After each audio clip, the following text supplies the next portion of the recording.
Paz has had to quit her job.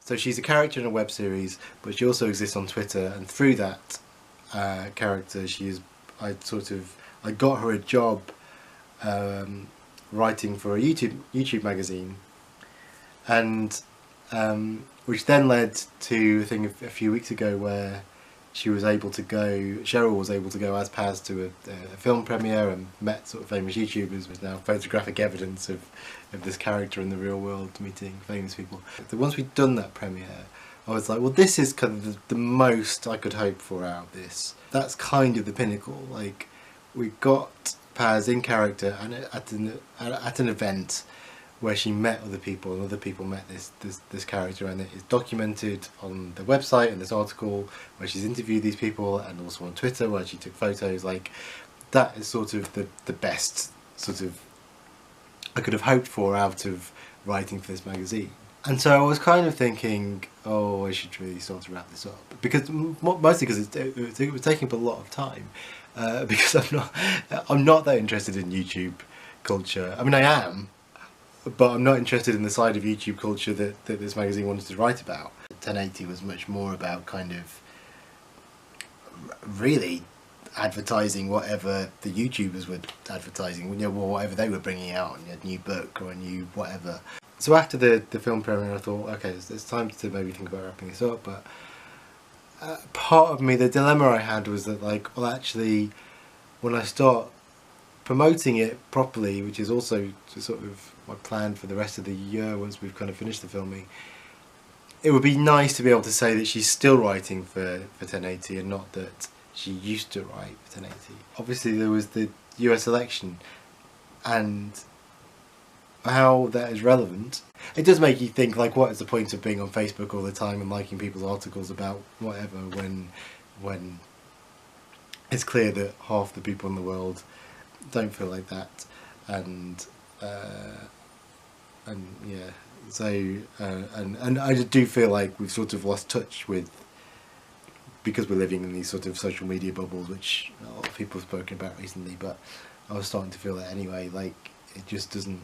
I think I was starting to feel that like that since the last general election, really. That you kind of, because that was the first big, like, surprise. Like, oh god, there are really that many Tories in the country, like Tory voters. It's sort of, and then there was the EU thing, and then this, and it's just anyway. So after that happened, the day after, a bit of a surreal day. Like, it felt to me like the world was ending. Partly so I had to go to Southend for a work thing, so I was up really early and I was going through London, and one of the staff on one of the workers on the underground was kind of herding people through this, as they do, into a queue sort of system, and was sort of, as he did it, was shouting, this way, carry on, don't read the news, ignore the news, just carry on. And it really felt like a scene from a film. It felt like, yeah, this is like some sort of the beginning of a post-apocalyptic film, before the apocalypse has happened. So that happens, and then I get an email from 1080 saying, to Paz, saying, can you write an article about which YouTubers are going to BeautyCon, which is this sort of fashion and beauty convention in London. And it just seemed like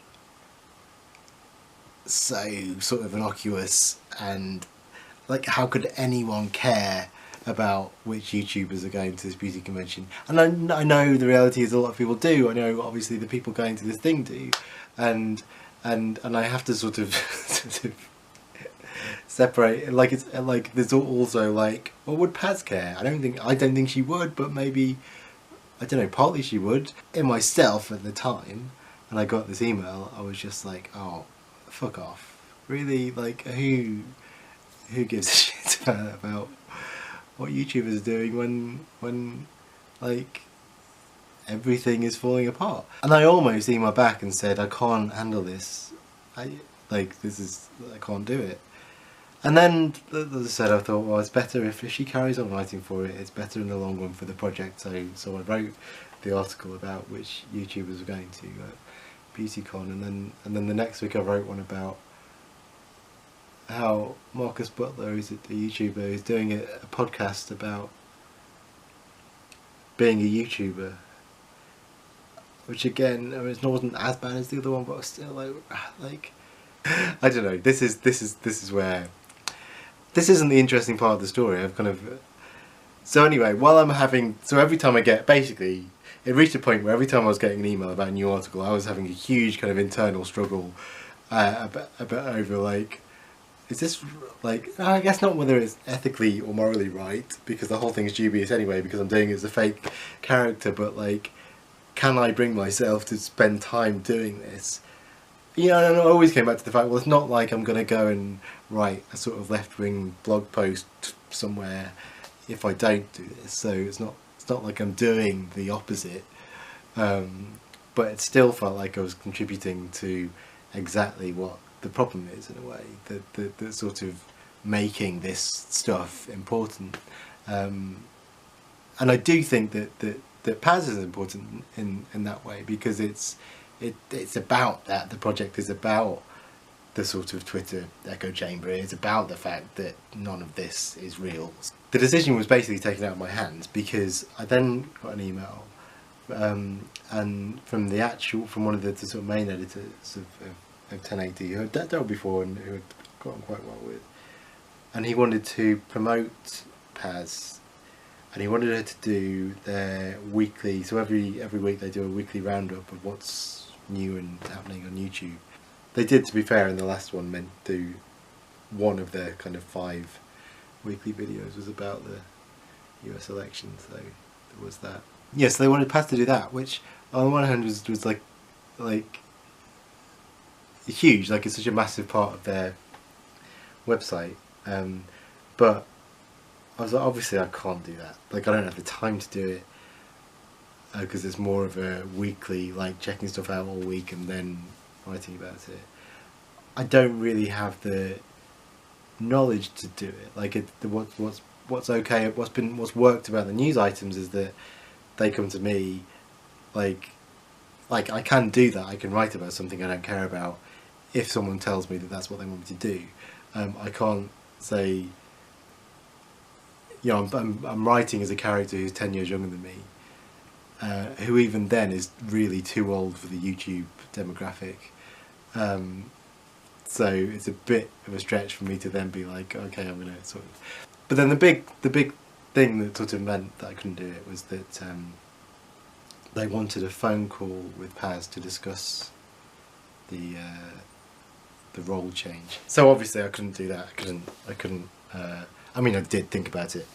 I have to say, I did think about speaking to Cheryl. Like just for a minute, I thought, could we pull this off? If Cheryl came over and we kind of did it together, and I could hold up notes, but it felt like, given that, yeah, I was already looking at leaving anyway, it sort of felt like, okay, this is the push. I kind of wrote an email, and I did put in a lot of the stuff that I was thinking after the election. I put in, like, I wanted to keep it story related, so that if, and maybe this was a mistake, but I wanted to sort of, if they did go and look at Paz's channel, because this is the, like, I think the bizarre thing about the 1080 stuff is that while everyone else who's watching a channel have worked out that it's a web series now, the people she works with haven't, because they don't care. I don't really. I mean, they sort of. She's not a big YouTuber. I don't think she's even on their radar, which I find weird, you know, given that they have so much contact with her as a person. But yeah, it's weird for them not to have realised that she's fake. So yeah, I said that Paz has been having some issues and that she was finding it very difficult to keep on top of the writing, which in the story of Paz, of the series, is true. But then I did sort of say that I just couldn't, well, Paz said that, obviously me, I think this is where like it's clear that I need to stop this because I have to correct myself every single time I say, like, the line between me saying something and Paz saying something, I think I get confused about sometimes now. Like, anyway, so they sent a really nice email back, which is one of these things that, again, I don't know how I feel about, because then I feel like I feel like whenever I've kind of gotten sort of had an emotional response from someone, there's not necessarily from the content of the, like, it's the and this is part, like, I always sort of justify it by saying, on the basis that this is kind of what the project is, but there's a fine line between a sort of emotional response from someone responding to a narrative that they know is a narrative, and an emotional response from someone responding to a person who they think is in distress. And the question of where that line is sort of is part of the point of the project, is that okay, well, where is the difference? And you look at something like the US election, where you have what may as well be a fictional character who's now going to be president. Like, I think that's a relevant question to ask, and particularly when it's sort of social media has played such a huge part in that election, that yeah, I do think that's a sort of, that is relevant, but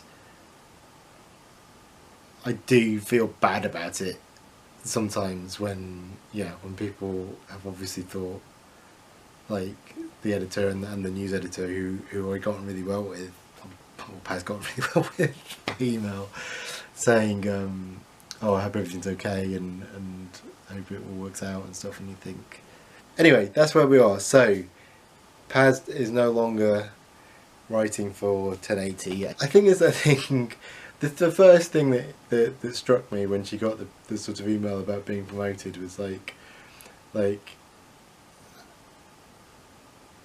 how am I sort of, and it's, I used to write for film websites before, and I've done similar things, but it was like, I've put so much work into this fictional character that not only has she got she's sort of writing for this website that is in the YouTube community quite well regarded, but that she's also been promoted and been asked to cover one of their main weekly features, and yet it is entirely useless to me. Like, it was sort of good for the story, but like, again, I think that's what's interesting about this project, is like how much of it is really necessary in this place. How much of what I'm doing is necessary.